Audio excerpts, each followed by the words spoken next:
السلام عليكم ورحمة الله وبركاته. الحمد لله رب العالمين. الحمد لله الذي هدانا لهذا وما كنا لنهتدي لولا أن هدانا الله. الحمد لله الذي فضلنا على كثير من عباده المؤمنين. الحمد لله على كل حال. ونعوذ بالله من شرور أنفسنا ومن سيئات أعمالنا. من يهده الله فلا مضل له ومن يضلله فلا هادي له.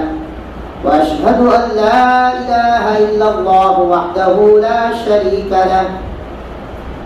وأشهد أن محمدا عبده ورسوله أرسله بالحق بشيرا ونذيرا وداعيا إلى الله بإذنه وسراجا منيرا. أما بعد فقد قال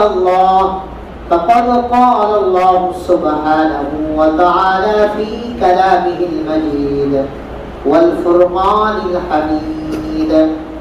أعوذ بالله من الشيطان الرجيم. بسم الله الرحمن الرحيم. يا أيها الذين آمنوا لا يسخر قوم من قوم عسى أن يكونوا خيرا منهم ولا نساء من نساء عسى أن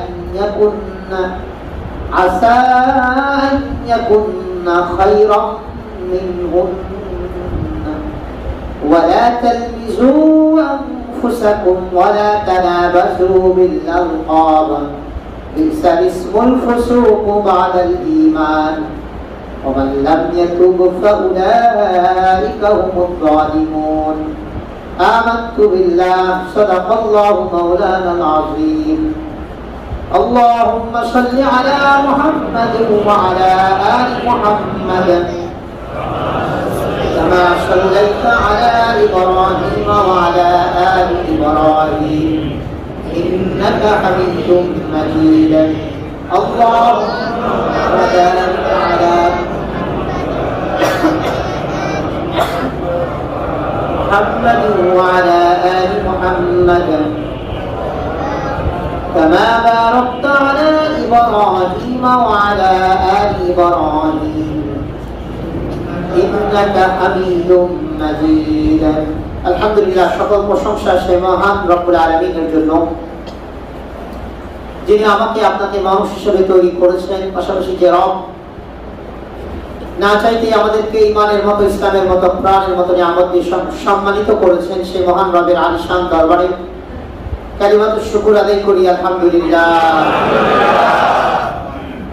মুহতারাম হাজিরিন, আমরা ধারাবাহিকভাবে আলোচনা করছিলাম সূরাতুল হুজুরাত নিয়ে। গত জুমায় আমাদের আলোচনা হয়েছে আংশিক সূরাতুল হুজুরাতের 11 নম্বর আয়াত নিয়ে। ইনশাআল্লাহ আমরা বাকিটুকু আজকে আলোচনা করার চেষ্টা করব। সূরাতুল হুজুরাতের 11 নম্বর আয়াতে আল্লাহ তাআলা তিনটি বিষয়ে আমাদেরকে নিষেধ করেছেন। মনে আছে আমাদের ভাই? 1 নম্বর কি বিষয় ছিল? উপহাস করা। মানুষকে কি করা ভাই? উপহাস করা। ব্যক্তিগত, এলাকার কথা, চাকরির কথা ইত্যাদি, পেশার কথা, লোকটা বেটে লম্বা ছোট ইত্যাদি বলে কাউকে উপহাস করা ইসলাম একেবারেই নিষেধ করে দিয়েছেন। কোনো পুরুষ পুরুষকে করতে পারবে না, কোনো নারী নারীকে করতে পারবে না, পুরুষ নারীকে বা নারী পুরুষকে কেউ কাউকে উপহাস করতে পারবে না, এটা সুযোগ নেই। আল্লাহ প্রদত্ত কোন বিষয় নিয়ে উপহাস করা। নাম্বার 2, সূরাতুল হুজুরাতের 11 নম্বর আয়াতের 2 নম্বর শিক্ষা হচ্ছে আল্লাহ তাআলা আমাদেরকে নিষেধ করেছেন ওয়ালা তালমিজু আনফুসাকুম, কাউকে অপবাদ দেওয়া যাবে না। কাউকে কি করা যাবে না? অপবাদ দেওয়া যাবে না। অপবাদ দেওয়া মানে একটা দোষ তিনি করেন নাই, সেই দোষে তাকে দোষী সাব্যস্ত করা। এটা ইসলামে টোটাল হারাম করেছে, রব্বুল আলামিন টোটালি নিষেধ করে দিয়েছে, এবং এটা একটা জঘন্য অপরাধ। সামাজিক এবং শরঈ উভয় ক্ষেত্রে এটা জঘন্য অপরাধ। একজন মানুষ দোষ করে নেই, তাকে সেই দোষে দোষী সাব্যস্ত করা দোষারোপটা। এই আয়াতে কারিমায় রব্বুল আলামিন 3 নম্বর যে বিষয়টা আমাদেরকে জানিয়েছেন সেটি হচ্ছে কোন ব্যক্তি ঈমান আনয়নের পরে তাকে বিকৃত নামে ডাকা। কোন ব্যক্তি ঈমান আনয়নের পরে তাকে কি নামে ডাকা? বিকৃত নামে ডাকা। তার যেটা নাম রাখা হয়েছে সেই নাম না ডেকে, সেই নামে তাকে না ডেকে তাকে ভিন্ন আরেকটি নামে ডাকা। অ্যাকচুয়ালি এই লোকটি এই নামটি শুনলে কষ্ট পায়, হয়তো বড় হওয়ার কারণে তিনি প্রতিবাদ করে না, বন্ধু হওয়ার কারণে প্রতিবাদ করে না, কিন্তু লোকটি এমন নাম শুনলে কষ্ট পায়। আল্লাহ তাআলা নিষেধ করেছেন এমন নামে কাউকে ডাকা ঈমান আনয়নের পরে।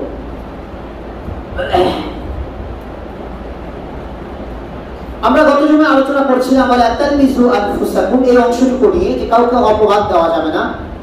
এতটুকু আলোচনা করতে গিয়ে আমরা গত জুমায় বলেছিলাম আম্মা জান আয়েশা রাদিয়াল্লাহু তাআলা আনহা একটি ইফকের ঘটনাটি আমরা আলোচনা করেছিলাম, এবং সেই আলোচনাটি অল্প কিছু দূর যাওয়ার পরে তারপরে আমরা আলোচনা করেছিলাম আফগানিস্তান সম্পর্কে বেশ কিছু বিষয়ে। তো আমরা আম্মা জান আয়েশা রাদিয়াল্লাহু তাআলা আনহা তাকে যে অপবাদ দেওয়া হয়েছিল, তাকে অপবাদ দিয়েছিল কে বলে গিয়েছে? মদিনার কারা অপবাদ দিয়েছিল? মুনাফিকরা। মদিনার মুনাফিকরা এরকম একটি উদ্ভট এবং মিথ্যা অপবাদ আম্মা জান আয়েশাকে দিয়ে কলুষিত করার চেষ্টা করেছেন। কিন্তু যে মহান রব মুহাম্মদ আরবি সাল্লাল্লাহু আলাইহি সাল্লামকে সত্য নবী হিসেবে পাঠিয়েছে, সেই মহান রব আম্মা জান আয়েশা রাদিয়াল্লাহু তাআলা আনহা এই মুহাদ্দিসা সাহাবীদের মধ্যে, মহিলা সাহাবীদের মধ্যে এক নম্বরে যিনি সবচেয়ে বড় মুহাদ্দিসা ছিলেন, সবচেয়ে যিনি বেশি রাসূল আরবি সাল্লাল্লাহু আলাইহি সাল্লামের হাদিসকে নকল করেছেন, 2210টি হাদিস যার থেকে আমরা পেয়েছি, এমন একজন পুত পবিত্রা নারীকে নিয়ে যারা অপবাদ দিয়েছে রব্বুল আলামিন তাদের মুখে চুনকালি এঁটে দিয়েছেন কোরআনুল কারীমের সূরাতুন নূরের মধ্যে 10টি আয়াতে কারিমা নাযিল করে। তার বিষয় প্রায় এই বিষয়টা নিয়ে আল্লাহ তাআলা সূরাতুন নূরের 11 নম্বর আয়াত থেকে 26 নম্বর আয়াত পর্যন্ত প্রায় 16টি আয়াতে কারিমাতে আলোচনা করেছেন। স্পেসিফিকলি আম্মা জান আয়েশার পবিত্রতা নিয়ে রব্বুল আলামিন 10টি আয়াতে কারিমা নাযিল করে তিনি যে পুত পবিত্রা নারী, তিনি যে নিষ্কলুষ নারী, আল্লাহ তাআলা এটাকে তার সার্টিফিকেট দিয়েছেন।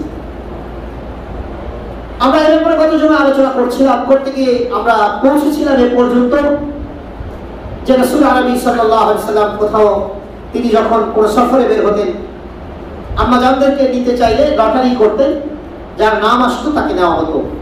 এমনই একটি সফরে বলে মুস্তালিক যুদ্ধের মধ্যে আম্মা জানকে নেওয়া হয়েছিল, এবং সেখানে তার একটি গলার হার হারিয়ে গিয়েছিল। আল্লাহ তাআলা আম্মা জানদের ব্যাপারেও, আম্মা জান আয়েশার ব্যাপারেও আরেকটা, আমরা যে তায়াম্মুমের একটা মাসালা আমরা জানি না, তায়াম্মুম করতে হয়, তায়াম্মুমের একটা মাসালা জানি কিনা?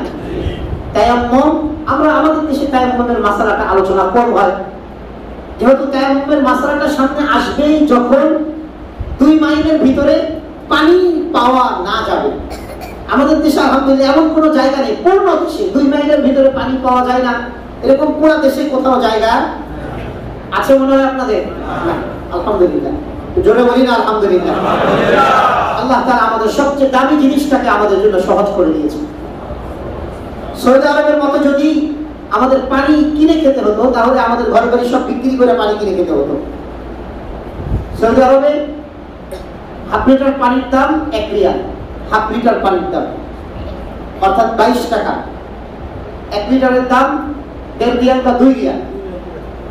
তাহলে সম্মানিত ভাই, আলহামদুলিল্লাহ আমাদের দেশে যেহেতু 2 মাইলের ভিতরে বাংলাদেশের পূর্ণ দেশে কোথাও পানি পাওয়া যায় না, এরকম কোথাও জায়গায় নেই, মরুভূমি তো আমাদের দেশে নেই, এজন্য আলোচনা ওলামায়ে কেরাম করবে। কিন্তু তায়াম্মুমের একটি মাসালা আল্লাহ তাআলা কোরআনুল কারীমে দিয়েছেন, সূরাতুন নিসার মধ্যে এসেছে, যেখানে ওযুর মাসালা এসেছে, ওযুর আলোচনা এসেছে, ফাগসিলু ওয়ুজুহাকুম ওয়া আইদিয়াকুম ইলাল মারাফিক ওয়ামসাহু বিরুউসিকুম ওয়া আরজুলাকুম ইলাল কাবাইন। তারপর আল্লাহ বলেন যদি তোমরা পানি না পাও তাহলে তোমরা কিছু বলবেন, দরজাটা লক করে দেন, দরজাটা লক করে দেন, পরে এসে আপনারা ভিতরে ঢুকে পড়েন। লক করে দেন, একটু দরজাটা একবারে লাগাই দেন, খাদেম সাহেব কোথায়? খাদেম সাহেব ভিতরে ভরে গেলে আপনি দরজা লক করে দিবেন, না হলে একবার তালা দিয়ে দিবেন। তো তায়াম্মুমের মাসালাটি আল্লাহ তাআলা আলোচনা করেছেন যে যদি তোমরা পানি না পাও তাহলে তোমরা কি করবে? তায়াম্মুম করবে। তোমরা পবিত্র মাটির দ্বারা তায়াম্মুম করবে। 6টি জিনিস দ্বারা তায়াম্মুম করা যায়। মাটি জাতীয় যা কিছু আছে, মাটি দিয়ে যা কিছু বানানো হয়েছে সবকিছু দিয়ে, মাটি দিয়ে যা কিছু, সুরমা দিয়ে তায়াম্মুম করা যায়। আলাদা একটা মাসালা, পরবর্তীতে একটা সময় ডিটেইলস আলোচনা করা যাবে ইনশাআল্লাহ। সুরমা আছে না, সুরমা তথা মাটির দ্বারা, পাথরের দ্বারা, পাথরও মূলত মাটি দিয়ে তৈরি। মাটি জাতীয় যা কিছু আছে, টাইলস কি দিয়ে তৈরি? মূল কি? মাটি। এটা কিছু আছে পাথরের, যেগুলো আমাদের মার্বেলগুলো পুরানো পাথরের, কিন্তু পাথরও তো মূল কি? মাটি দিয়ে। মাটি এবং মাটি জাতীয় যা কিছু আছে সবকিছুতে তায়াম্মুম করা যায়। আমাদের আয়েশাকে এক সফরে নেওয়া হয়েছিল, তো আমাদের আয়েশা আবার ওখানেও একটা এরকম দুর্ঘটনা ঘটছে, কি যেন একটা জিনিস হারাই গেছে। রাসূল পেরেশান, আসরের নামাজের দেরি হয়ে যাচ্ছিল এবং সাহাবায়ে কেরাম পানি পাচ্ছিলেন, আশপাশে কোনো পানি খুঁজে পাওয়া যাচ্ছিল না। নামাজেও দেরি হচ্ছে আমাদের আয়েশার জন্য, তিনি একটা কিছু হারিয়ে ফেলেছেন। আবু বকর রাদিয়াল্লাহু তাআলা খুব জিদ উঠে গেছে, গিয়া নিজের মেয়েরে ঘুষানি শুরু করছে। তো তোমার লাইগা খালি এই ভেজালগুলো হয়, সমস্যাটা কি তোমার? নিজের মেয়েরে নিজে মারতে পারে না, এটা তো আর তো কেউ বলতে পারে না। রাসূলের বিবি, সর্বোচ্চ সম্মানিত ব্যক্তির বিবি, অন্য কেউ তো কোনো একটু শব্দ করতে পারে না। কিন্তু আবু বকর রাদিয়াল্লাহু তাআলা দিয়া তার খুব জিদ উঠে গেছে, তুমি এই ভেজালগুলো কেন করো বারবার? সতর্ক থাকো না কেন? ঘুষানি শুরু করছে। আল্লাহ তাআলা সঙ্গে সঙ্গে বলছেন, আয়াত নাযিল করে দিয়ে বলছেন যে যাক, তোমরা যদি পানি কোথাও গিয়ে না পাও তাহলে তোমরা কি করে নিবা? পবিত্র মাটি এবং মাটি জাতীয় যা কিছু আছে এর দ্বারা তোমরা তায়াম্মুম করে নিবা। সুবহানাল্লাহ। তো আমরা জানতে দ্বারা কোনো কিছু ভেজাল হলেও সেই ভেজালের মধ্যেও আমাদের সমাধান আছে। সুবহানাল্লাহ। আমাদের আয়েশা রাদিয়াল্লাহু তাআলা আনহা, তিনি তার হার হারিয়ে ফেলেছিলেন বড় মুস্তালিক যুদ্ধে। হার হারিয়ে ফেলার পরে সাহাবায়ে কেরাম চলে আসবেন, তিনি ঠিক এই মুহূর্তে তার প্রয়োজনীয় কাজ সারতে গিয়ে, প্রয়োজনীয় কাজ সেরে তিনি হাওদার ভিতরে চলে এসেছেন। আসার পরে তিনি গলায় হাত দিয়ে দেখেন তার হার নেই। তিনি আবার হার খোঁজার জন্য বেরিয়েছেন, খুঁজতে খুঁজতে দেরি হয়ে গিয়েছে। এসে দেখেন যে সমস্ত সাহাবায়ে কেরাম তার উটের পিঠের উপরে, গত জুমায় আলোচনা করছিলাম, উটের পিঠের উপরে যে একটা উপরে ছড়ি দিয়ে একটা হাওদা বানানো হয় পর্দার সাথে, পর্দার জন্য যে বিষয়টি রাখা হয় এটাকে হাওদা বলা হয়। যে সাহাবায়ে কেরাম এই হাওদা উটের পিঠে ওঠানোর জিম্মাদারিতে ছিলেন, দায়িত্বে ছিলেন, যেহেতু আমাদের আয়েশার তখন বয়সও বেশি ছিল না, 12-13 বছর সামথিং হবে, আর তিনি খুব ক্ষীণ ছিলেন, পাতলা ছিলেন। হাদিসটি পরিষ্কার করে বুখারীতে কয়েক জায়গায় এসেছে, বিশেষ করে বুখারী, আমি যেটা বলছি বুখারী শরীফের 2661 নম্বর হাদিস, আমাদের আয়েশা নিজের থেকে বর্ণিত। তিনি বলেন যে যারা হাওদা উঠায় তারা তো মনে করেছে ভিতরে আমি আছি, অথচ আমি ভিতরে নিয়ে হাত খোঁজার জন্য বেরিয়ে গিয়েছি। এবং এটা রাতের শেষ ভাগের ঘটনা। তো তারা হাওদাটাকে উঠিয়ে উঠের পিঠের উপর উঠিয়ে দিয়েছে। তা আমি হাতটা খুঁজে এসে দেখি সবাই চলে গিয়েছে।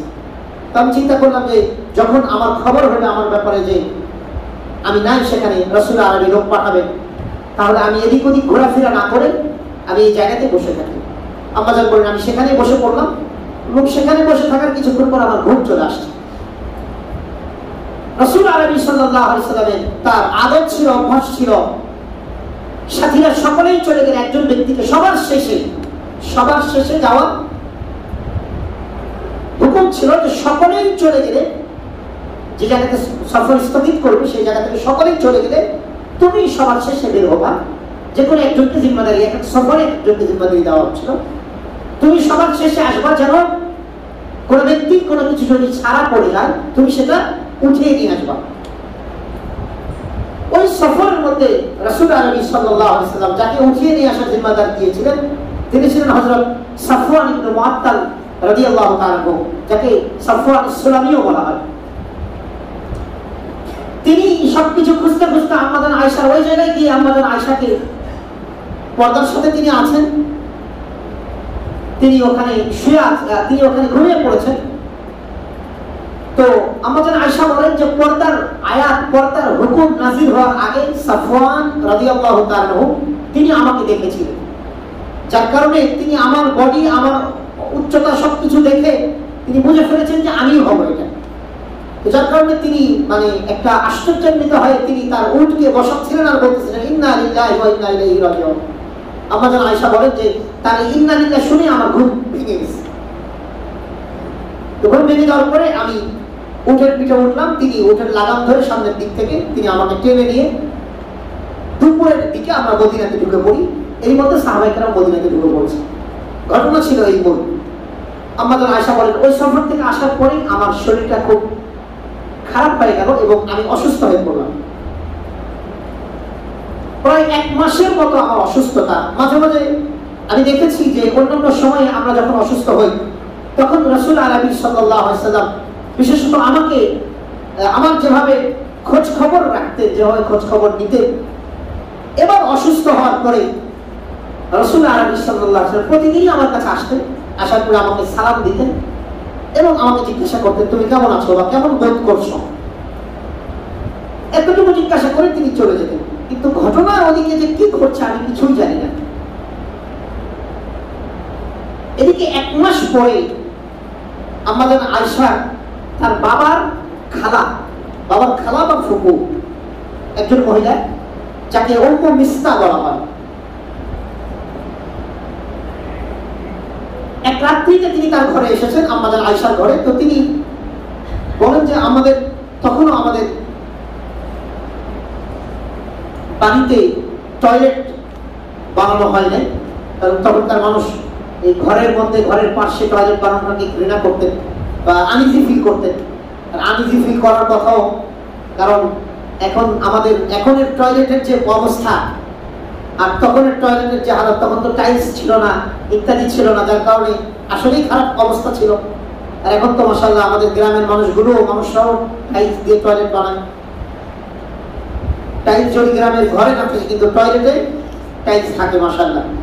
এটা আলহামদুলিল্লাহ আমাদের ইমানদারদের এটা আমাদের পুত পবিত্রতা বলতে পারে। এটা আমাদের একটা শিষ্টাচার, ভদ্রতা, ইসলাম মুমিনদের।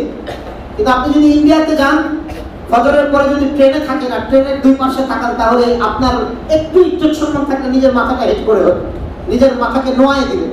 কারণ 2 পাশে খালি আপনি মনে করেন পিছনের সাইড মানুষের দেখতে পাবেন, আর কিছু দেখতে পাবেন না। এই পরিস্থিতি এই পার্শ্ববর্তী দেশে।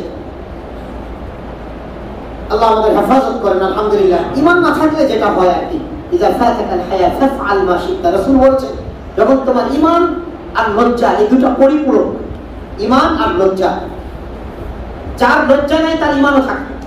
এজন্য রাসূল বলেছেন যখন তোমার লজ্জা চলে যায় তখন তুমি যাচ্ছে তাই করতে পারো। যখন কারো লজ্জা থাকে না, মানুষের সামনে হাফ কোয়ার্টার 3 কোয়ার্টার করে ড্যান্স দিতে পারে।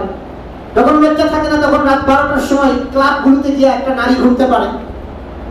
তো যার লজ্জা চলে যায় এভাবেই তাদের ঈমান তাদের থাকে না। তো আর বেঈমানদের তো লজ্জা থাকার কথাও না, বেঈমানদের কখনো লজ্জা থাকে না। বেঈমানরা সবকিছুকেই পশু, হিংস্র প্রাণী আর পশু প্রাণীদের মতো নিজেদের সবকিছুকে স্বাভাবিক মনে করে। যার কারণে বলে মনের পশুরা যদি দিগম্বর হয়ে ঘুরতে পারে তো মানুষ ঘুরলে সমস্যা কি, এই চিন্তা থেকে তারা এটাকে লালন করে। কিন্তু ইসলাম বলে ঈমান মানুষকে লজ্জা শেখায়, লজ্জাশীলতা শিক্ষা দেয়। যার ঈমান যত বেশি তার লজ্জা তত বেশি। সে টয়লেটে গেলে একা টয়লেটে গেলেও কাপড় বেশি উস্কায় না, কারণ তার ঈমান তাকে বলে কেউ না দেখুক, তোমার আল্লাহ তোমাকে দেখছে। তোমার আল্লাহকে তোমার লজ্জা করা উচিত, তোমার আল্লাহকে তোমার কি করা উচিত, তোমার লজ্জা করা উচিত। এটা ঈমানদারদেরকে, এটা ঈমানে তাকে লজ্জা শেখায়। কিন্তু ঈমান যাদের নেই তাদের তো লজ্জাও আসার কথা না। সম্মানিত ভাই, আম্মাজান আয়েশা বলেন যে আমাদের তখনও টয়লেটে আমরা তখনও বানাইনি ওইভাবে, কারণ আমাদের কাছে একটু আনইজি লাগতো, ঘৃণা লাগতো। তো যার কারণে মদিনার নারীরা শুধু রাতের বেলা প্রয়োজন সারার জন্য দূরবর্তী স্থানে চলে যেত, শুধু রাতের বেলা। সুবহানাল্লাহ, কি কন্ট্রোল ছিল তাদের পুরা শরীরে, নিজেদের কি কন্ট্রোল ছিল, সারাদিন টয়লেটে যেতেন না নারীরা, টয়লেট বানানোর আগ পর্যন্ত। তো এক রাত্রিতে আমার বাবার খালা বা ফুপু উম্মে মিসকা তিনি আসলেন। আমি বললাম যে বাবার খালা ফুপু হলে তো যে কি হয়, দাদি হয় না, নানি বা দাদি হয়। তো বললেন যে আমাকে, আমি একটু বাইরে যাবো, আপনি আমার সাথে চলেন। তো ওই মহিলা উম্মে মিসকা তিনি সাথে গেলেন। আম্মা জান আয়েশা বলেন প্রয়োজন সেরে যখন ঘরের দিকে আসতেছিলাম, তো আমার ওই বাবার খালা বা ফুপু তিনি হুজুট খেয়ে শাড়ির আঁচলে আপনার নিজের কাপড়ের মধ্যে প্যাচ খেয়ে তিনি পড়ে যাওয়ার পরে তিনি বলছিলেন যে তার সন্তানের নাম ধরে বলছিলেন মিস্তা ধ্বংস হয়ে যান। আম্মা জান আয়েশা বলেন যে এটা তো খুব খারাপ কথা, নিজের সন্তানকে বদদোয়া দিতেছে। তিনি বললেন আপনি তো খুব বাজে একটা কথা বললেন। নিজের সন্তান, যে সন্তান উম্মে মিস্তা রাদিয়াল্লাহু তাআলা আনহু, যিনি বদরের যুদ্ধে অংশগ্রহণকারী সাহাবী, আর আল্লাহ তাআলা বদরের যুদ্ধে অংশগ্রহণকারী সাহাবীদের ব্যাপারে বলেছেন যে আমি সকলকে ক্ষমা করে দিয়েছি। আকুল্লাহু ওয়াদাল্লাহুল হুসনা। আল্লাহ বদরের যুদ্ধে সাহাবীদের ব্যাপারে বলেছেন তাদের আগের পরে তাদের সব গুনাহ আমি আল্লাহ ক্ষমা করে দিয়েছি, সকল কিছু তাদের মাফ। ইমালু মা শি'তুম, তোমরা যাচ্ছে তাই করতে পারো। আল্লাহু আকবার। আমরা যদি আল্লাহ কয় যাচ্ছে তাই করতে পারো, মদের দোকানে বসে পড়বো আমরা। আল্লাহ তাআলা কাদের ব্যাপারে বলেছেন ইমালু মা শি'তুম, যাচ্ছে তাই করতে পারো দুনিয়া। কদ গফরতু লাকুম। কিন্তু আল্লাহ তাআলা বদরের যুদ্ধে যারা 313 জন সাহাবী, 313 একটু কম বেশি হবে, কয়েকজন বাবুর্চি ছিলেন তাদেরকে সহ, তো তাদের ব্যাপারে আল্লাহ বলেছেন তোমরা যাচ্ছি তাই করতে পারো। সম্মানিত ভাই, তো আম্মা জান আয়েশা বলেন যে আপনি আপনার সন্তান মিস্তা রাদিয়াল্লাহু তাআলা আনহু, যিনি বদরের যুদ্ধে অংশগ্রহণ করেছেন, তার ব্যাপারে বদদোয়া করছেন আপনার সন্তানের ব্যাপারে সে ধ্বংস হয়ে যাবে, কিন্তু আপনি ঠিক কাজ করবেন না।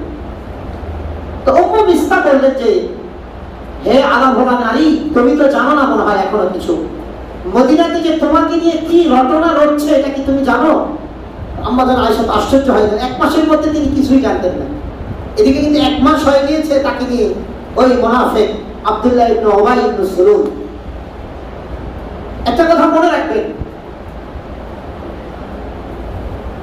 ঘরের বাহিরের যারা শত্রু তারা আপনার জান এবং মালের ক্ষতি করতে পারে, আপনার সম্মানের ক্ষতি করতে পারবে না। বাহিরের শত্রু, অপরিচিত শত্রু আপনার জান মালের ক্ষতি করতে পারে, সম্মানের ক্ষতি করতে পারবে না। কিন্তু ঘরের শত্রু, লিবাসধারী শত্রু, লিবাসধারী বন্ধু, এরা কিন্তু আপনার সম্মান নিয়ে টানা হেঁচড়া করবে। কথা বোঝেন নাই? আমার কথাটা মিলান। আপনাকে ডাকাত ধরছে, ডাকাত ধরে কি করবে? টাকা দাও, নাহলে ধুতি দিয়ে আমার মাইরা ফেলবে। এই দুটার একটা, মালের ক্ষতি করবে না, জানের ক্ষতি করবে, আপনার সম্মান নিয়ে ছিনিমিনি ফেলবে না। কিন্তু বলেন তো, দুনিয়াতে বেঁচে থাকার জন্য জান মালের চেয়ে সম্মানটা বেশি দামি না? বেঁচে থাকার জন্য দুনিয়াতে সম্মানটা বেশি দামি। আপনার যদি সম্মান নষ্ট হয়ে যায়, আপনার কি থাকে? আপনি কারোর কাছে কোনো চান্স পাবেন? আপনাকে কেউ মূল্যায়ন করবে? আপনার কোনো ভ্যালু আছে সমাজে? ভ্যালু থাকবে? কোনো থাকবে না। এজন্য ইসলামের ইহুদি, নাসারা, কাফের, মুশরিকরা ইসলামের যতটুকু ক্ষতি না করেছে তার চেয়ে বেশি এই দিবাসধারী এই মুনাফিকরা ক্ষতি করেছে। তাই কথা বুঝাইতে পেরেছি?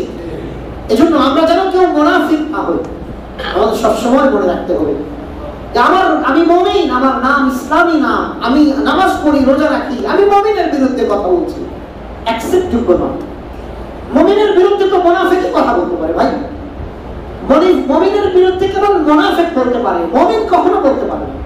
মুমিন যদি মুমিনের কিছু খারাপ গুণ দেখে এটা ঢেকে রাখবে। ইসলাম আল্লাহ বলেছেন, রাসূল বলেছেন সাল্লাল্লাহু আলাইহি ওয়াসাল্লাম, যে ব্যক্তি কোন মুমিনের দোষকে গোপন রাখে সাতারাহুল্লাহু ইয়াওমাল কিয়ামাহ, আল্লাহ তাআলা সেই মুমিনের দোষকে কিয়ামতের দিন গোপন রাখবেন। আল্লাহ বলে দিবে, যাও তুমি সব মুমিনের দোষ গোপন রেখেছো, যাও যাও, তোমার যে দোষগুলো আমি জানি আমি ক্ষমা করে দিলাম, গোপন রাখলাম, কারোর সামনে বেইজ্জত করব না, যাও তুমি জান্নাতে চলে যাও। আজকে আমরা মুমিন হয় মুমিনের দোষগুলোকে ওপেন করে দেই, মুমিন হয় মুমিনের দোষগুলোকে খুলে দেই। মুমিনের দোষ থাকতে পারে। আল্লাহ হাবিব বলেছিলেন, মুমিন মিরআতুল মুমিন, এক মুমিন আর এক মুমিনের আয়না স্বরূপ। আয়না কি করে? আয়না আমাদের দোষ দেখে, বলে দেয় আয়না আমাদের দোষ দেখে, আমাদেরকে বলে দেয় না? আমাদেরকে বলতে গিয়ে অন্যকে বলে। কথা বুঝতেছেন না মনে হয়? আয়না কি আমাদের দোষ দেখে না? আয়না বলে তোমার নাকে ময়লা। অর্থাৎ আমি আয়নার সামনে দাঁড়ালে আয়না আমাকে বলে দেয় তোমার নাকে ময়লা, আমি নাক পরিষ্কার করি। আয়না বলে চুলগুলো আঁচড়িয়ে নাও, তোমার চুলগুলো এলোমেলো। আয়না বলে তোমার পোশাকটা তোমার ভালো লাগছে না, তো আমি পোশাক চেঞ্জ করি। তাহলে আমার আয়না আমাকে আমার দোষগুলো বলে দেয়, অন্য কাউকে বলে না, সাইলেন্ট মোডে বলে দেয়। আল্লাহ রাসূল সেই মুমিনকে আরেক মুমিনের আয়না হিসেবে প্রকাশ করেছেন। রাসূল নবী সাল্লাল্লাহু আলাইহি ওয়াসাল্লাম বললেন আল মুমিনু মিরআতুল মুমিন, এক মুমিন আরেক মুমিনের আয়না স্বরূপ। সুবহানাল্লাহ। মুমিনের কোনো দোষ দেখেছে তো এই মুমিন গিয়ে তাকে বলবে যে ভাই এটা তো মনে হয় আপনার ভুল হচ্ছে, এটা দোষ আপনার, আপনি মেহেরবানি করে শুধরিয়ে খান। এক মুমিন এক মুমিনের দোষ দেখে 10 জনকে বলে বেড়াবে, এটা অনুচিত। মুমিনের ভুল হতে পারে, কেউ আমরা ফেরেশতা, কেউ আমরা সাহাবীও নয়, আমাদের ভুল হতে পারে। সম্মানিত ভাই, তো উম্মে বিসরা বলছে যে হে আলমওয়ালা নারী, তুমি কি জানো তোমাকে নিয়ে মদিনায় কি ষড়যন্ত্র চলছে, তোমাকে নিয়ে মদিনায় কি রটনা রটছে? আমাদের আয়েশা তো মনে হয় আকাশ থেকে বললেন কিন্তু কিছুই জানেন না। তিনি বলেন না তো, আমি তো কিছু জানি না। তুমি ওই যে সফওয়ান ইবনে মুআত্তালের সাথে যে তুমি ওখান থেকে আসলে, এই যা ঘটনা ঘটেছে মদিনাতে, যা হচ্ছে, এই মুনাফিক সরকার যা প্রকাশ করছে সবগুলো আমাদের আয়েশাকে জানিয়ে দেওয়া হলো। শিয়ারা যে কাফের, আমি একবার বলেছিলাম, শিয়ারা কাফের হওয়ার জন্য অন্যতম আরেকটা দলিল, শিয়ারা তারা এখনো আকীদা লালন করে যে আম্মাজান আয়েশা সফওয়ান ইবনে মুআত্তাল রাদিয়াল্লাহু তাআলার সাথে জিনা করছে। আল্লাহ রাব্বুল আলামিন 10টি আয়াতে কারিমা তার পবিত্রতার ব্যাপারে নাযিল করেছেন। তাহলে শিয়ারা যে আল্লাহ কোরআনে যে নারীর ব্যাপারে 10টি আয়াতে কারিমা, একটি দুটি নয়, আল্লাহ তো একটি আয়াত নাযিল করলে যথেষ্ট ছিল, 10টি আয়াতে কারিমা। এবং কোরআনের মধ্যে একটা গুরুত্বপূর্ণ সূরা সূরাতুন নূর, আমি যেমন আলোচনা করছি সূরাতুল হুজুরাত নিয়ে, সূরাতুন নূর নিয়ে আপনাদের আলোচনা করব ইনশাআল্লাহ। সূরাতুন নূর আলোচনা করলে আপনাদের বুঝে আসবে যে ইসলামী হুকুমত যদি দেশে থাকে, দেশে যদি ইসলামী হুকুমত থাকে, খেলাফা থাকে, তাহলে কি কি দেশের পরিস্থিতি হবে, মানুষ কিভাবে চলবে, এই বিষয়গুলো সূরাতুন নূরের মধ্যে আল্লাহ তাআলা বিষয়ে আলোচনা করেছেন। সূরাতুন নূর নিয়ে ইনশাআল্লাহ আমরা আলোচনা করব, আপনাদেরকে শোনাবো ইনশাআল্লাহ। এই শিয়ারা এখনো তারা বিশ্বাস করে যে আম্মাজান আয়েশা জিনা করেছেন, আউযুবিল্লাহ। তাহলে আপনারা বলেন শিয়ারা কি আল্লাহর কোরআনকে মানলো না কোরআনকে অস্বীকার করলো? প্রকারান্তে তারা আম্মাজান আয়েশাকে দোষ দিয়ে প্রকারান্তে তারা আল্লাহর কোরআনকে অস্বীকার করছে। এজন্য যত প্রকারের শিয়া আছে, শিয়া ইসনা আশারা, যত প্রকারের শিয়া আছে সমস্ত শিয়ারাই কাফের। অধিকাংশ ইমামগণ ওলামায়ে কেরামগণ বলেছেন। আল্লাহ তাআলা আমাদেরকে হেদায়েত দান করেন, তাদেরকে হেদায়েত দান করেন, সবাই বলি আমিন। সম্মানিত ভাই, আমাদের আয়েশা এটা শুনে তিনি বলেন যে আমার অসুস্থতা প্রচন্ড বেড়ে গেল। আমি ঘরে গেলাম, ঘরে যাওয়ার পরে কিছুক্ষণ পরে রাসূল আরবি সাল্লাল্লাহু আলাইহি ওয়াসাল্লাম আসলেন। আসার পরে তিনি আমাকে জিজ্ঞাসা করলেন কেমন বোধ করছো? তো আমি এটা জিজ্ঞাসা করতে আমি বললাম ইয়া রাসূলুল্লাহ, আপনি যদি অনুমতি দেন তো আমি একটু আমার বাবার বাড়িতে যেতাম। রাসূল আরবি সাল্লাল্লাহু আলাইহি ওয়াসাল্লাম অনুমতি দিলেন, ঠিক আছে যাও তুমি তোমার বাবার বাড়িতে। আমাদের নারীরা আজকাল স্বামীর থেকে অনুমতি নেয় না বাবার বাড়ি যাওয়ার জন্য। আমাদের অনেকের বিবি স্বামীর থেকে অনুমতি নেওয়ার যে প্রয়োজন বাপের বাড়িতে যাওয়ার জন্য এটা করে না। আছে না এরকম? অনেকের বিবি আছে। অথচ একেবারেই কাছাকাছি ছিল বাড়ি, 1 মাস অসুস্থতায় ভুগছেন, তারপরেও বাপের বাড়ি যান নাই। তারপরে তো রাসূল আরবির আবার একাধিক বিবি ছিল, যে এই বিবি না থাকলে আরেক বিবি তার খেদমত করছেন, আরেক বিবি তাকে দেখছেন, একাধিক বিবি ছিল তখন।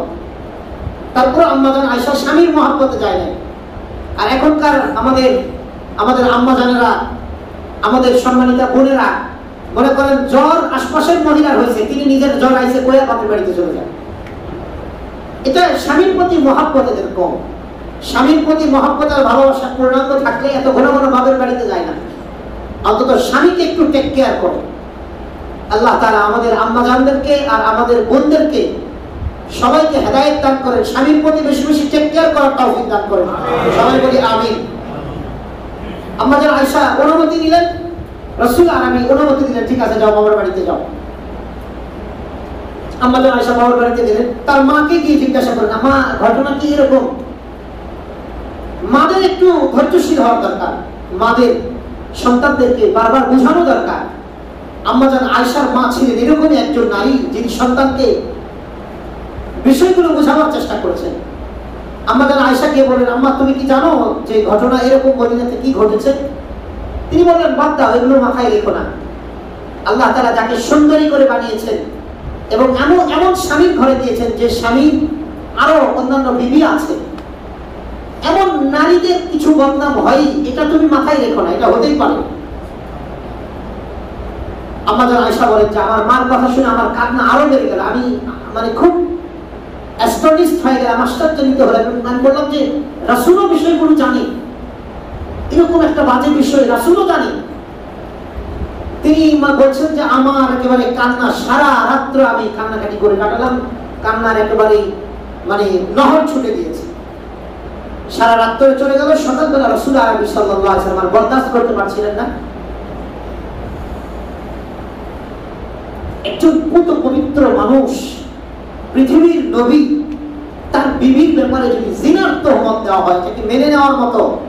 আমাদের বিবির ব্যাপারে যদি কেউ জিনার তহমত দেয়, এটা আমরা মেনে নিব? বলেন, আমাদেরই কেমন কষ্ট লাগবে, কেমন খারাপ লাগবে। সেখানে রাসূল আরবি সাল্লাল্লাহু আলাইহি ওয়াসাল্লামের মতো একজন ব্যক্তি বিবি জিনা করছে, নাউযুবিল্লাহ। রাসূল আরবি সাল্লাল্লাহু আলাইহি ওয়াসাল্লাম 1 মাস থেকে শুনছেন, কিছু বলেন নাই, কাউকে কিছু বলেন নাই। কেমন ধৈর্যশীল ছিলেন তিনি দেখেন। পরের দিন সকালবেলা তিনি ঘরের দুজন ব্যক্তিকে ডাকলেন। একজন ছিলেন হযরত আলী রাদিয়াল্লাহু তাআলা, ঘরের ব্যক্তি, ঘরের ছেলে। আর একজন ছিলেন হযরত যায়েদ ইবনে উসামা রাদিয়াল্লাহু তাআলা, উসামা বিন যায়েদ রাদিয়াল্লাহু তাআলা। হযরত আলী রাদিয়াল্লাহু তাআলা তো আমরা সবাই জানি আপন চাচাতো ভাই, আপন জামাতা। আর উসামা ইবনে যায়েদ কে বলতে পারেন তিনি রাসূলের কে হন? মাশাআল্লাহ, জাযাকুমুল্লাহ।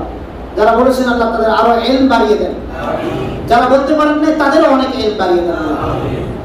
রাসূলের একজন পালক ছেলে ছিল, তার নাম কি ছিল? যায়েদ। বলেন না রাদিয়াল্লাহু তাআলা। মহব্বত করলে এইভাবে করেন, কাউকে ভালোবাসলে এইভাবে বাসে, যেন এই ভালোবাসাটা প্রমাণ আল্লাহ আপনাকে দেখায় দেন। যায়েদ ইবনে হারিসা, রাসূল যেদিন ইন্তেকাল করেন সেদিন পৃথিবীতে মুহাদ্দিসিনে কেরামের গবেষণায় 5 থেকে 7 লক্ষ সাহাবী রেখে গিয়েছেন। কত লক্ষ সাহাবী? সবাই বলেন। আমাদের একটা ভ্রান্তি আছে, আমরা জানি যে রাসূল 100 লক্ষ সাহাবী রেখে দুনিয়াতে রেখে গিয়েছেন। এটা একটা ভুল কথা। রাসূল 100 লক্ষ সাহাবী নিয়ে বিদায় হজ করেছেন। রাসূল 100 লক্ষ সাহাবী নিয়ে কি করেছেন? বিদায় হজ করেছেন। এই বলেন তো আমাদের বর্তমান বিশ্বে কত কোটি মুসলমান? 250 থেকে 200 কোটি। 250 থেকে 200 কোটি মুসলমান। গত 11 বছর আগে ক্যাথলিক খ্রিস্টান পৃথিবীতে একক সংখ্যাগরিষ্ঠ ছিল। আলহামদুলিল্লাহ গত 11 বছর থেকে একক সংখ্যাগরিষ্ঠ মুসলমান হয়েছে। আলহামদুলিল্লাহ। রাসূল আরবি আমাদের গত 2019-এ যারা হজ করেছেন, 2019-এ আমার জানা মতে ব্যাপার পত্রিকা তখন যেটা দেখেছিলাম 26 থেকে 28 লক্ষ মানুষ হজ করেছে। আচ্ছা, 2019-এর মুসলমান ছিল এইরকমই, হয়তো 150 কোটি বা 200 কোটি। তো হজ করেছে কত? 26 থেকে 28 লক্ষ। সব মুসলমান হজে গিয়েছিল? যাই না। তো রাসূল আরবি সাল্লাল্লাহু আলাইহি ওয়াসাল্লাম বিদায় হজ করেছেন। হ্যাঁ, বিদায় হজে এই তো 1-2 মাস পরে কি করেছেন? দুনিয়া থেকে বিদায় দিয়েছেন। জিলহজ মাসে হজ হলো, মুহররম, সফর, রবিউল আউয়ালের 12 তারিখে তিনি দুনিয়া থেকে চলে গেলেন। বিদায় হজের 2-2.5 মাস পরে তিনি দুনিয়া থেকে বিদায় নিয়েছেন। কিন্তু যারা একনিষ্ঠ মুহাদ্দিসিনে কেরাম, যারা অনেক বড় বড় মুহাদ্দিস, তারা বলেছেন রাসূল আরবি সাল্লাল্লাহু আলাইহি ওয়াসাল্লাম যেদিন দুনিয়া থেকে বিদায় নেন সেদিন পৃথিবীতে 5 থেকে 7 লক্ষ সাহাবী দুনিয়া থেকে রেখে চলে গিয়েছেন। সাহাবী কাকে বলে? যারা ঈমানের হালতে রাসূলকে দেখেছেন, অথবা রাসূল যাদেরকে ঈমানের হালতে দেখেছে তাকেই বলা হয় সাহাবী। যারা ঈমানের হালতে রাসূলকে দেখেছেন, যারা দেখেন নাই তারা কিন্তু সাহাবী না। অথবা ঈমান আছে কিন্তু উনি অন্ধ হওয়ার কারণে রাসূলকে দেখেন না, রাসূল তাকে দেখেছেন, তাকেই বলা হয় কি? সাহাবী। এমন সাহাবী, এমন ব্যক্তি 5 থেকে 7 লক্ষ রেখে দিয়েছে। কিন্তু একটা তথ্য দেই, আমার একদিন জিজ্ঞাসা করবো, আল্লাহ তাআলা কোরআনুল কারীমে একজন সাহাবীর নাম শুধু কোরআনে এনেছেন। কার নাম বলেছিলাম আগে একবার? যায়েদ ইবনে হারিসা রাদিয়াল্লাহু তাআলা। একজন সাহাবীর নাম আল্লাহ কোরআনে এনেছেন, only for no Abu Bakr, no Umar, no Uthman, no Ali। প্রত্যেকের ব্যাপারে আলাদা আলোচনা করেছেন, বিভিন্ন বিষয়ে তাদের কথার প্রেক্ষাপটে আল্লাহ কোরআন নাযিল করেছেন। কিন্তু রাসূলকে অনেক বেশি ভালোবাসতেন। সেই নবুয়ত প্রাপ্তির আগ থেকে বাবাকে রেখে বাবাকে বলেছেন তোমরা চলে যাও, আমি যার কাছে আছি তার কাছেই থেকে যাই। এই ছোট্ট 8 বছরের যায়েদ বলছিলেন এই কথা। তো আল্লাহ তাআলা তার ভালোবাসাটাকে মূল্যায়ন করেছেন সূরাতুল আহজাবের মধ্যে 32 নম্বর আয়াতে। হযরত যায়েদ ইবনে হারিসা ফালাম্মা ক্বাদা যায়েদুন মিনহা যায়েদ, আমরা যায়েদ নামটাও রাখি না, অনেকেই যায়েদ নামটা রাখে না। কোরআনে এসেছে যায়েদ শব্দটি। সম্মানিত ভাই, তাহলে হযরতে যায়েদ রাদিয়াল্লাহু তাআলা আনহু, তার সন্তানের নাম ছিল উসামা। তার সন্তানের নাম ছিল কি? সবাই জোরে বলেন না। আমাদের একবিংশ শতাব্দীতে আমেরিকান সন্ত্রাসীরা আমাদেরকে উসামা বিন লাদেন নামে একটা সন্ত্রাসীর নাম শুনিয়েছে। আমেরিকান সন্ত্রাসীরা তাদের ভাষায় এক সন্ত্রাসী আর এক মুমিনকে সন্ত্রাসী হিসাবেই দেখে। সন্ত্রাসী এক মুমিনকে কি হিসাবে দেখে বলেন? সন্ত্রাসী হিসাবে দেখে। যার কারণে অনেক ভাই উসামা নামটা রাখতে ভয় লাগে যে উসামা বিন লাদেন এমন নাম রাখবে কিনা। না, আমেরিকান সন্ত্রাসীরা উসামা বিন লাদেনকে সন্ত্রাসী আখ্যা দিয়েছে। কোন মুমিন উসামাকে সন্ত্রাসী বলতে পারে না, কোন মুমিন বলতে পারে না, যদি তার অ্যাক্টিভিটিস আর তার কার্যক্রম কোন মুমিন বলতে পারে। মুমিন বললে ও আমেরিকার দালাল, 100% দালাল, ও কোনোভাবেই মুমিন না, ও মুনাফিক, কোনো সন্দেহ নেই। গত 23 বছরে বুশ, ক্লিনটন, ওবামা, এই 3 আমেরিকান 3 বড় সন্ত্রাসী, এই 3 বড় সন্ত্রাসী গত 23 বছরে 9টি মুসলিম কান্ট্রিতে 11 মিলিয়ন তথা 1 কোটি 10 লক্ষ মুসলমান হত্যা করেছে। এই সন্ত্রাসীদের কে বিচার করবে? এই সন্ত্রাসীদের বিচার আমার রব করবে। আমরা শুধু ওয়েট এন্ড সি। আল্লাহ তাআলা করছেন অলরেডি। পৃথিবীর মধ্যে অলরেডি 7 থেকে 8 লক্ষ হিসাবে, নর্থ হিসাবে 20 থেকে 30 লক্ষ আমেরিকার লাল কুত্তাগুলোকে আল্লাহ অলরেডি হত্যা করে দিয়েছে। আলহামদুলিল্লাহ বলেন, এই করোনাতে গত 2 বছরে অলরেডি 20 থেকে 30 লক্ষকে শেষ করে দিয়েছে। এদের বিচার কারণ আল্লাহ কোরআনে পরিষ্কার করে বলে দিয়েছে, ওয়া ইন মিন ক্বরিয়াতিন ইল্লা নাহনু মুহলিকুহা ক্বাবলা ইয়াউমিল কিয়ামাতি আও মুআযযিবুহা আযাবান শাদীদা। আল্লাহ বলেছেন কিয়ামতের আগে আমি এমন কোন জালিম সম্প্রদায় রাখবো না, এমন কোন জালিম গ্রাম রাখবো না যারা মানুষের উপরে জুলুম করবে আর আমি আল্লাহ তাদেরকে ধ্বংস করে দিব না, এমন পৃথিবীর কোন জনপদ আমি রাখবো না। এই জালিমদেরকে আল্লাহ ধ্বংস করে দিবে। ওয়েট এন্ড সি, দেখতে থাকুন, অপেক্ষা করুন, অপেক্ষা করুন, দেখতে থাকুন ইনশাআল্লাহ। 21 শতক মুসলমানের, 21 শতকটা হবে কার ইনশাআল্লাহ? 21 শতক হবে মুসলমানের ইনশাআল্লাহ। 21 শতকের 21 চলছে এখন, 21 শতকের 21 চলছে, আরো 79 বাকি আছে। দেখতে থাকবেন ইনশাআল্লাহ। হায়াতে জিন্দেগি যতদিন আছে দেখতে থাকবেন ইনশাআল্লাহ। তবে আপনার আর আমার যেন অ্যাক্টিভিটিস না হয় এরকম ভাই যে আমরা কাফের আর মুশরিকদের কথা মতোই চলছি না। একটা হিসাব দিলাম, ছোট্ট হিসাবটা মেমোরিতে রাখবেন। আমেরিকানরা হচ্ছে অস্ত্র ব্যবসায়ী। কি ব্যবসায়ী বলেন? অস্ত্র ব্যবসায়ী। অস্ত্র ব্যবসায়ী যে ব্যক্তি যে ব্যবসা করে সেই ব্যবসার মালই তো ডিসপ্লে করে নাকি? কথা বোঝেন নাই? যে ব্যক্তি যে ব্যবসা করে সেই ব্যবসার মালই তো ডিসপ্লে করবে। আপনি স্বর্ণের ব্যবসায়ী, আপনি কেরোসিন তেল ডিসপ্লে করবেন? কথা বলেন, কি ডিসপ্লে করবেন আপনার দোকানে? স্বর্ণ। আপনি মুদির দোকানদার, আপনি তো ওয়ালটনের ফ্রিজ আইনা ডিসপ্লে করবেন না, চাল ডাল তেল এগুলো ডিসপ্লে করবেন আপনার মুদির দোকানে। আমেরিকানরা হচ্ছে পৃথিবীর মধ্যে সবচেয়ে বড় অস্ত্র ব্যবসায়ী। তো এরা তো অস্ত্র ডিসপ্লে করবে, আর কিছু ডিসপ্লে করবে না। এরা বিগত 23 বছরে 9টি মুসলিম কান্ট্রিতে অস্ত্রের মহড়া দিয়েছে। তাদের অস্ত্রগুলি দিয়ে মুসলমানদেরকে হত্যা করেছে। 2017 সালে বা 18 সালে পত্রিকাগুলোতে এসেছিল আমেরিকানরা পৃথিবীর সবচেয়ে বড় বোমা বানিয়েছে, পৃথিবীর সবচেয়ে বড় বোমা বানিয়েছে। আর এই সবচেয়ে বড় বোমাটা পরীক্ষা করার জন্য আফগানিস্তানে ফেলেছে। এই খবরটা কেউ রাখে? আপনি পত্রিকা আপনি নেটে সার্চ দিয়ে দেখেন, পেয়ে যাবেন। তাহলে পৃথিবীর বড় বড় তোরা বোমা বানাস, বড় বড় মিসাইল বানাস, বড় বড় তোরা অস্ত্র বানিয়ে আমাদের মুসলমানদের উপরে তোরা পরীক্ষা করিস। মনে রাখবি আমাদের একজন আল্লাহ আছে। আমাদের কতজন আল্লাহ আছে? আমাদের একজন আল্লাহ আছে। আমাদের একজন আল্লাহ তোদেরকে কখনো ছাড়বে না ইনশাআল্লাহ। শুরু হয়েছে, নাকে খত দিয়ে আফগানিস্তান থেকে পালিয়েছিস, ইনশাআল্লাহ পৃথিবীর সমস্ত জনপদ থেকে পালাবি ইনশাআল্লাহ। ইনশাআল্লাহ। সম্মানিত ভাই, আম্মা জান আয়েশা রাসূল আরবি সাল্লাল্লাহু আলাইহি ওয়াসাল্লাম খুব কষ্ট পেলেন। হযরত যায়েদ ইবনে উসামা ইবনে যায়েদ রাদিয়াল্লাহু তাআলা এবং আলী রাদিয়াল্লাহু তাআলা ঘরের সন্তান দুজনকে ডাকলেন। উসামা ইবনে যায়েদকে রাসূল খুব ভালোবাসতেন। এক যুদ্ধে উসামাকে আমির বানিয়েছেন। মামুন কে কে জানেন? আবু বকর, ওমর, ওসমান, আলী। সুবহানাল্লাহ বলেন না? রাসূল জীবিত অবস্থায় এক যুদ্ধে উসামা ইবনে যায়েদকে কত ভালোবাসতেন। শুধু রাসূলের ভালোবাসার কারণে রাসূল তাকে বানান নাই, অবশ্যই তার যোগ্যতা ছিল, এই যোগ্যতার কারণে বানিয়েছে। এই উসামা ইবনে যায়েদ, এক সাহাবী বলেন যে আমি দেখেছি যে রাসূলের এক কোণে মনে হয় সূর্য উদয়, আর এক কোণে কালো। উসামা ইবনে যায়েদ ছিল খুব নিগ্র, খুব কালো। উসামা ইবনে যায়েদ রাদিয়াল্লাহু তাআলা এক কোণে বসাতেন, এক কোণে হাসান হুসাইনকে বসাতেন। রাসূল আরবি সাল্লাল্লাহু আলাইহি ওয়াসাল্লাম খুব ভালোবাসতেন। উসামা ইবনে যায়েদকে রেখেছে অল্প বয়সে, কিন্তু ঘরের সন্তান, ডেকে বলছে বলো তো তোমার আম্মি জানের ব্যাপারে, আয়েশার ব্যাপারে তোমার কি আইডিয়া? তিনি বলছেন ইয়া রাসূলুল্লাহ, তার মতো পবিত্র নেক নারী আমি আর কাউকে দেখি নাই। সুবহানাল্লাহ। আলী রাদিয়াল্লাহু তাআলা বলেন, আলী তুমি কি বলো আমাদের আয়েশার ব্যাপারে? সব সময় মনে রাখবেন, ঘরের কারো ব্যাপারে কোনো বদনাম শুনলে ঘরের অন্যান্য মানুষদের ব্যাপারে তার ব্যাপারে প্রথম জিজ্ঞাসা করতে হবে। ভাই কথা বুঝাইতে পেরেছি? হঠাৎ করে কোনো সিদ্ধান্ত নেবেন না।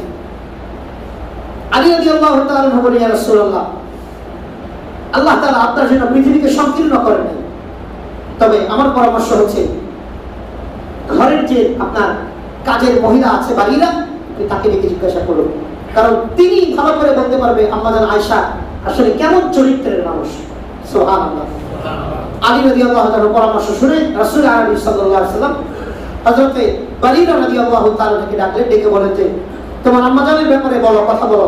বারিরা, তুমি কি জানো তার ব্যাপারে? বারিরা রাদিয়াল্লাহু তাআলা বলে, ইয়া রাসূলুল্লাহ, আমি তাকে দীর্ঘদিন থেকে চিনি, দীর্ঘদিন থেকে দেখছি, তার একটা দোষ ছাড়া আমি তার কোনো দোষ পাই না। তিনি পূর্ণ করেন যে একটা দোষ, সেটা সেই দোষটাও বড় কোনো দোষ নয়, এটা শুধু ছোট হওয়ার কারণে এরকম হয়েছে যে তিনি অনেক সময় রুটি বানাবার জন্য খামিরা তৈরি করতেন, খামিরা তৈরি করছে, এই সময় ঘুমায় পড়ছে, এই সময় সাগরে আইসা খামিরাটা নিয়ে গেছে। এরকম একটা দোষ ছাড়া আমি আর কোনো দোষ তার কখনো দেখিনি। সুবহানাল্লাহ। সম্মানিত ভাই, এরপর থেকে আমরা আগামী জন্য আলোচনা করব। আজকে এই পর্যন্তই থাক। অনেক ভাইয়ের আসলে 100টা পার হয়ে গেলে অনেক ভাইয়ের কষ্ট হয়ে যায়, অনেক ভাইয়ের প্রোগ্রাম থাকে, দাওয়াত থাকে, সব মিলিয়ে অনেক ভাইয়ের কষ্ট হয়ে যায়। তো আমাদের আলোচনা আজকে এই পর্যন্তই থাক। আমরা বাকি হাদিসের বাকি অংশটুকু আমরা আগামী জন্য আলোচনা করবো ইনশাআল্লাহ।